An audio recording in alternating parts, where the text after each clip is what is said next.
Changing the name of Lake Ontario, effective immediately, to Lake America. That's going to take place right now as I sign the order. Okay. Trump ने एक बार फिर से बड़ा ही controversial decision लिया है।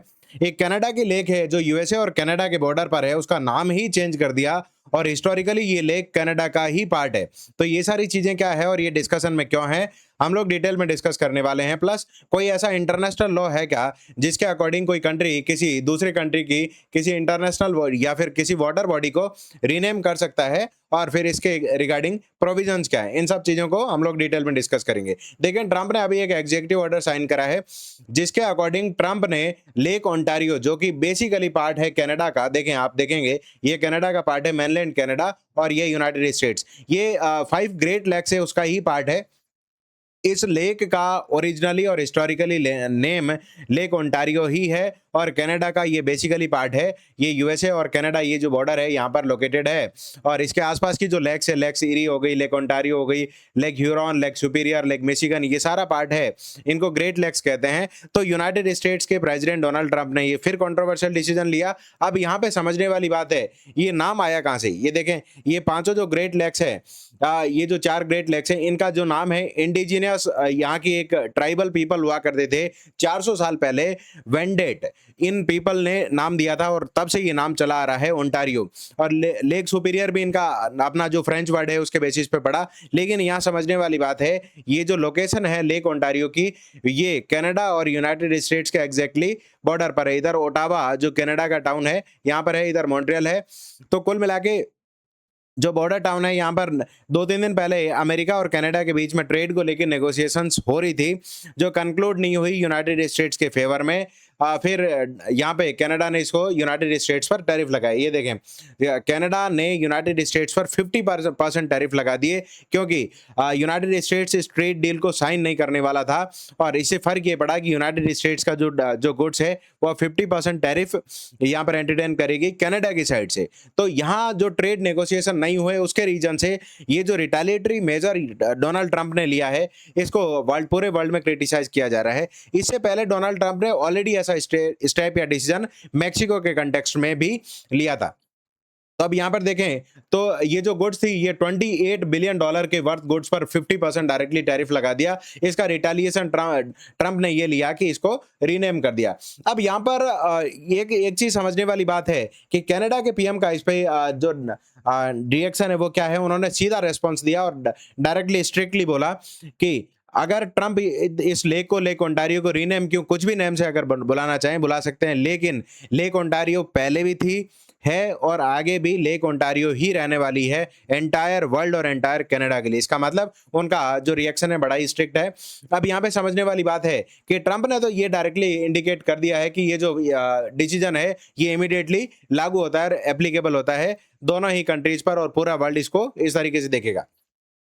यहाँ पे एक क्वेश्चन ये भी रेज होता है, मान लो अगर यूनाइटेड स्टेट्स किसी टेरिटरी को रीनेम कर दे तो क्या गूगल मैप इस नेम को चेंज करेगा या नहीं? हाँ, गूगल मैप उसको इमीडिएटली जिस कंट्री के सिटीजन उसको यूज कर रहे हैं उसके अकॉर्डिंग इसको चेंज कर दिया जाता है। कैसे है इसको हम लोग फर्दर आगे देखने वाले हैं। देखें, ट्रंप के ने एग्जीक्यूटिव रीजन ये लेक ओंटारियो का नाम लेक ऑफ अमेरिका कर दिया। इसके पीछे रीजंस कौन से दिए? इसका सबसे बड़ा रीजन जो है, यूनाइटेड स्टेट्स ऐसा कहता है कि इस लेक के आसपास हमारा बहुत बड़ा इन्वेस्टमेंट है और हम लोग फ्री शिपिंग को चाहते हैं, हमारी शिपिंग फ्री रहे, क्योंकि यहाँ से जो वाटरवे और इनलैंड ट्रेड ना होके वाटरवे का लार्ज अमाउंट में लार्ज स्केल पे ट्रेड करते हैं हम लोग, इसीलिए ये शिपिंग फ्री होना जरूरी है। देखें, स्ट्रेट ऑफ हॉर्मुज पे भी ट्रंप को मुंह की ऑलरेडी खानी पड़ी है, वहां पर ऑलरेडी शिपिंग फ्री थी। ट्रंप का एग्रेशन ईरान पर ऐसा निकल के आया कि पूरे वर्ल्ड पे ईरान अब स्ट्रेट ऑफ हॉर्मुज से निकलने वाली शिप्स के लिए टैरिफ ले रहा है। अब यहां पर भी हो सकता है किसी दिन कनाडा ऐसा कर दे, तो एग्रेशन दोनों कंट्रीज के बीच में निकल के आया। कनाडा का इन्वेस्टमेंट इस जगह पर कंपैरेटिवली कम है। ट्रंप ऐसा कहते हैं कि हमारा जो कंप्लीट इन्वेस्टमेंट है इस रीजन में वो ज्यादा है। अब हिस्टोरिकली भी देखें तो ट्रंप ने इसको अपनी एसेट बताया है, क्योंकि ये ऐसा कहते हैं कि अमेरिकन एक्सप्लोरेशन, मतलब अमेरिका का जो ग्रेटर अमेरिका का पार्ट है, एक्सप्लोरेशन में लेक ओंटारियो भी उसी टाइम आया था। सेटलमेंट के बेसिस पे देखें तो भी ये अमेरिका से ज्यादा मैच करता है। कॉमर्स, ट्रेड हो गया, डिफेंस हो गया, इन सारे कंटेक्स्ट में ये यूनाइटेड स्टेट्स के लिए ज्यादा इंपॉर्टेंट है। इसलिए ट्रंप ऐसा कह रहे हैं ये हमारा था, है और रहेगा और इसको लेक अमेरिका इन्होंने नाम दे दिया। लेकिन यहाँ एक क्वेश्चन ये रेज होता है, क्या किसी वाटर बॉडी को रेगुलेट करने के लिए इंटरनेशनली कोई मैकेनिज्म, कोई लॉ या कोई ट्रीटी है क्या? नो। इंटरनेशनली अभी इस तरीके का कोई बॉडी ना तो यूएन की है, ना ही इंटर गवर्नमेंटल ऑर्गेनाइजेशन है जो ये बता सके कि इस बॉडी का नाम चेंज कर दिया गया तो इसको रिकग्नाइजेशन मिल गया। ऐसा कोई भी बॉडी करंटली वर्किंग में नहीं है। तो अब देखिए, इससे पहले भी ट्रंप ने ऐसा कभी किया है क्या? हाँ, बिल्कुल, ट्रंप ने इससे पहले भी एक चीज इनडिस्क्रिमिनेटली कर ली है। लास्ट ईयर यूनाइटेड स्टेट्स और मैक्सिको के बीच में काफी टेंशन बढ़ गई थी।